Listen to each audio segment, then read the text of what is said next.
علم بي جا نكر أو ديان وكو أو كعلميان پیدا کرد. ابن بطوطة كتابێکی هەیە بە ناوی رحلة ابن بطوطة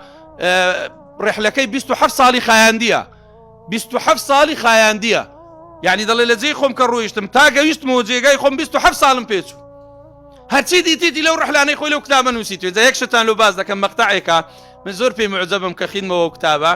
تەماشاکە شتێکی زۆر جوانی تێدا دەڵێ کابرای میسریە بوو ئیمامەتی لە جێی پێغەمبەرە کرد صلی الله عليه وسلم 10 ساڵ بوو لەوێن دەر ئیمامەتی دەکرد 5 فەرزە ئیمامەتی دەکرد دەڵێ مشتاقی کەس و کاری بوو لە مسر ویستی بگەڕێتەوە پێغەمبەر صلی الله عليه وسلم شەوی هاتە خەونی فەرمووی مەچۆوە دەڵێ سبەینە ئێستا تعبیری خەوەکەی لە هەندێک خەڵک پرسی گوتە وەڵی قسەی پێغەمبەر صلی الله عليه وسلم قسەی لێ ناکرێت کوت دیت ڕووی دیت دەم و چاوی هەمووم دیت فەرمووی بەس پێت دەڵێم مەڕۆ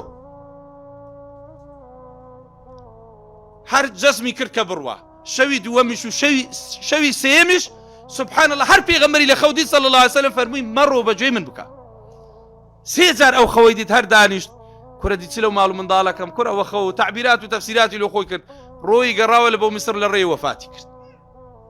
ئێستا زانی تعبیری خەوەکە چییە محەممەد المستەفا لە جەزای هەندێک دەیویست لەوێ شەفاعەتی لۆ بکات چونکە هەر کەس لە شاری مەدینە بمنی پێغەمبەر شەفاعەتی لۆ بکات صلی الله عليه وسلم